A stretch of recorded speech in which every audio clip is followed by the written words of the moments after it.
మారుతున్న వాతావరణం పరిస్థితుల దృష్ట్యా ప్రజలు సీజనల్ వ్యాధుల పట్ల అప్రమత్తంగా ఉండాలి.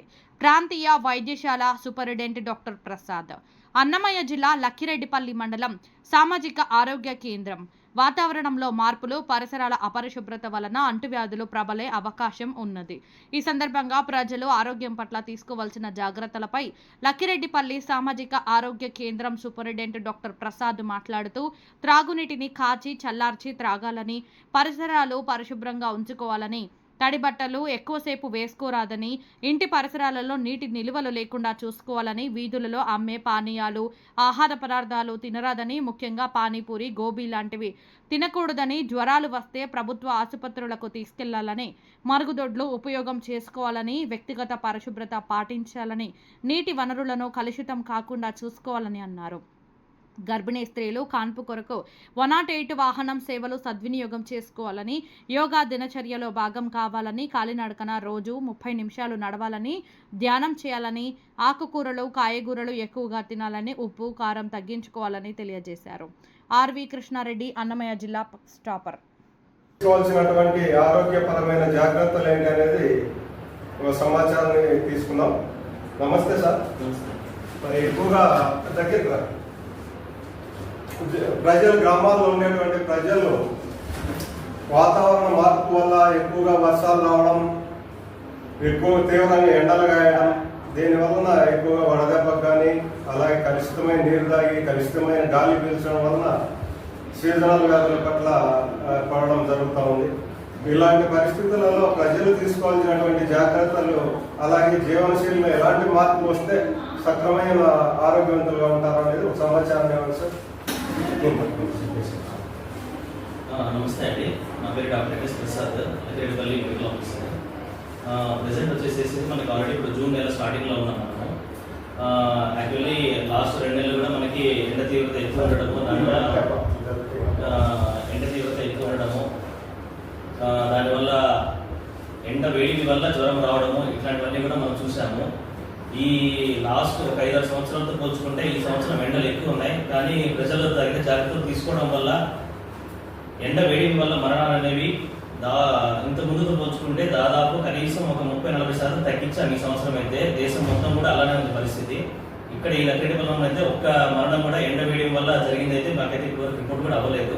మన జిల్లాలో కూడా అలానే ఉంది.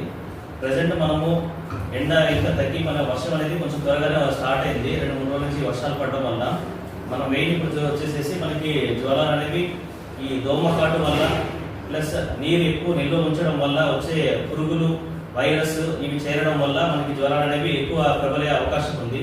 మెయిన్ మనం చిన్నపిల్లల్ని జాగ్రత్తగా కాపాడడం వల్ల, పెద్ద పిల్లల కంటే కొంచెం రెసిస్టెన్స్ పెద్దవాళ్ళకి ఉంటుంది. చిన్నపిల్లలు మనం జాగ్రత్తగా చూసుకోవాలా. సో మెయిన్ మనం వచ్చేసి ఇప్పుడు వచ్చే జ్వరం, మలేరియా కానీ, టైఫాయిడ్ కానీ, డెంగ్యూ కానీ, ఇవన్నీ కూడా దోమకాటు వల్లే మనకి సంక్రమించే అవకాశాలు ఎక్కువ ఉన్నాయి. దీంట్లో టైఫాయిడ్ ఫీవర్ మాత్రం మనము తినే ఆహారం కల్తీ అవ్వడం వల్ల కానీ, లేకుంటే తినే దాంట్లో మలినం ఏదైనా చేరడం వల్ల కానీ మనకి వచ్చేసేసి టైఫాయిడ్ రావడం ఉంటుంది. సో ఎప్పుడైనా కూడా జ్వరం ఏమన్నా వచ్చింది, ఇంట్లో పిల్లలు సృష్టి చేసినారు అంటే వెంటనే దగ్గరలో ఉన్న ప్రైమరీ హెల్త్ సెంటర్ కానీ, లేదంటే లక్కిరెడ్డిపల్లిలో ఉన్న కమ్యూనిటీ హెల్త్ సెంటర్ కానీ, లేదా దగ్గరలో మీకు ఎంత అందుబాటులో లేకపోయినా ఆశ అనేది మీకు అందుబాటులో ఉంటారు, వాళ్ళ ద్వారా అయినా కానీ తగిన వైద్యం తీసుకోవడం మంచిది. ఒకవేళ మీకు ఇంకా తగ్గట్లేదు, ఇక్కడ లక్కిరెడ్డిపల్లి గవర్నమెంట్ హాస్పిటల్ అయితే మీకు ఖచ్చితంగా రక్త పరీక్షలకి కరెక్ట్గా చేసి ఒక 3-4 రోజులైనా కూడా ఇక్కడ అడ్మిట్ చేసుకొని అన్ని ఇంజక్షన్లు, అన్ని సదుపాయాలు కూడా ఇక్కడ అన్ని ఇక్కడ ఉన్నాయి. గత సంవత్సరం నుంచి కూడా అన్ని గవర్నమెంట్ ఇంప్రూవ్ చేసింది. మీకు ఏ సౌకర్యం, ఏ ఇబ్బంది ఉన్నా కూడా వెంటనే ఇక్కడికి రావచ్చు. ఒకవేళ మీ ఊర్లో అంత వైద్యం అందట్లేదు, కొంచెం ఇబ్బంది ఇంకా ఎక్కువ అవుతుందంటే మాత్రం వెంటనే ఇక్కడికి రండి. 3-4 రోజులు ఎక్కువ అయితే ఇంట్లో ఉండద్దు. జ్వరం ఏమైనా వస్తున్నా కానీ, ఇంకేదైనా కీలవాతం కానీ, లేదు ఏదైనా జ్వరాలు, విరోచనాలు, వాంతులు అవుతున్నా కూడా వెంటనే ఇక్కడ హాస్పిటల్కి వస్తే మేము తగిన వైద్యం ఖచ్చితంగా అందిస్తాము. మ్యాక్సిమం బయటికి పంపించకుండా ఇక్కడే తగిన సౌకర్యాలన్నీ అయితే ఇప్పుడు ప్రస్తుతం గవర్నమెంట్ ప్రొవైడ్ చేస్తుంది. డాక్టర్లు అందరూ కూడా రెగ్యులర్గా, ఇంతకుముందు అయితే ప్రతి డాక్టర్లు కొంచెం తక్కువ ఉండడం అట్లా ఉండింది. ఇప్పుడైతే డాక్టర్లు అందరూ కూడా ఉన్నారు, ఇబ్బంది ఏం లేదు. నెక్స్ట్ వచ్చేసేసి మీరు తీసుకోవాల్సిన జాగ్రత్తలు వచ్చేసేసి పిల్లలు బయట ఆడుకోవడము వచ్చిన తర్వాత కంపల్సరీగా నీట్గా వేడిలతో స్నానం చేయించడము, శుభ్రం చేయించడము, అన్నం తినేటప్పుడు ఖచ్చితంగా చేయి కడుక్కోవడము, మనం వండేటప్పుడు కూడా కూరగాయలన్నింటినీ కూడా నీట్గా కడిగి శుభ్రం చేసిన తర్వాత వండుకోవడం మంచిది. కొంచెం వేడి నీళ్ళు తాగడం మంచిది. చలికాలం స్టార్ట్ అవుతుంది, వర్షాకాలము, వేడి నీళ్ళు తాగడం మంచిది. తర్వాత మీ ఇంట్లో ఏదైనా కుండలు కానీ లేదంటే గిన్నెలు నీళ్ళు అట్లాగే ఉంచి 2-3 రోజులు ఉంచారంటే దాంట్లో పురుగులన్నీ పడతాయి. అట్లా నీరు నిల్వ లేకుండా నీట్గా పడేసుకోవడం మంచిది.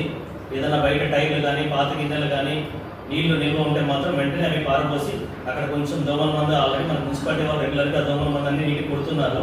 ఏదైనా ఇబ్బంది ఉన్నా కూడా వెంటనే మీరు అక్కడ ఆశా కానీ పిఎస్సీలో సూపర్వైజర్ కానీ వాళ్ళు చెప్పారు అంటే ఆ ఏరియాలో ఏదైనా ఇబ్బంది ఉన్నా కూడా వాళ్ళు చేయిస్తారు. లేదు ఏదైనా ఇబ్బంది ఉన్నా కూడా మా దృష్టికి తీసుకొచ్చినా కూడా మేము మున్సిపాలిటీ వాళ్ళు కానీ ఎంఆర్ఓ దృష్టికి కూడా తీసుకెళ్తాము. ఇది కాకుండా ఆరోగ్యపరంగా ఏ ఇబ్బంది ఉన్నా కూడా వెంటనే లక్కిరెడ్డి హాస్పిటల్కి వస్తే మీకు తగిన వైద్యం ఖచ్చితంగా అందుబాటులో ఉంటుంది.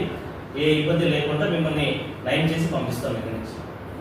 సార్, ఎక్కువ తీసుకునేటువంటి ఆహారం ఏ విధంగా ఉండాలంటారు? ఆహారం ఇప్పుడు మనకి మన రోగనిరోధక శక్తి పెరగాలి కాబట్టి ఈ కాలంలో పండ్లు, మెయిన్ యాపిల్, దానిమ్మ, తర్వాత వచ్చేసేసి అనాస పండు ఇలాంటివి మనం తీసుకోవచ్చు. కూరగాయలు బాగా తీసుకోవాలి, బీట్రూట్, క్యారెట్. మాంసం కొంచెం తగ్గించండి, ఎందుకంటే అరుగుదల అనేది కొంచెం తక్కువ ఉంటుంది కాబట్టి విరోచనాట్లు అయ్యే అవకాశాలు ఎక్కువ ఉంటాయి. ఏ పండ్లైనా కూడా ఏం తీసుకున్నా కూడా నీట్గా శుభ్రం చేసి తినడం మంచిది. ఎందుకంటే కొంచెం జ్వరాలు ఎక్కువ అవుతున్నాయి కాబట్టి కొంచెం శుభ్రం చేస్తే బ్యాక్టీరియా కానీ వైరస్ కానీ ఏమైనా ఉన్నా కూడా పరిశుభ్రం అవుతుంది. సార్, ఇప్పుడు మనిషి ఆరోగ్యంగా ఉండాలంటే యోగా అనేటువంటిది కూడా ప్రధానమైన పాత్ర అనేటువంటిది కూడా ప్రచారం చేయడం జరుగుతుంది. దీనిపై మీ అభిప్రాయం సార్? యోగా అనేది మన జీవన శైలిలో ఇంతకుముందు ఉండింది. ఇప్పుడు దాన్ని మనం కొన్ని సంవత్సరాలు మర్చిపోయాము. మన ప్రధానమంత్రి గారు వచ్చిన తర్వాత దాని ఇంపార్టెన్స్ ఇంకా పెరిగింది. ప్రతిరోజు కనీసం ఒక 15 నిమిషాల నుంచి 20 నిమిషాల వరకు యోగా చేస్తే చాలా వరకు రోగాలు మనం ఇప్పుడు ప్రతి ఒక్కరికి రోగం వస్తుంది, కానీ అది 50-60 సంవత్సరాల్లో వచ్చే రోగం కన్నా 30-40 సంవత్సరాల్లో రోగం వస్తుంది. ఈ యోగా వీటి వల్ల ఇంతకుముందు జెనెటిక్ పరంగా ఆల్రెడీ తల్లిదండ్రులు ఉన్నా కూడా అవి మనకి సంక్రమించడానికి కనీసం ఒక 17 సంవత్సరాలు మనం వెనక్కి తోయొచ్చు.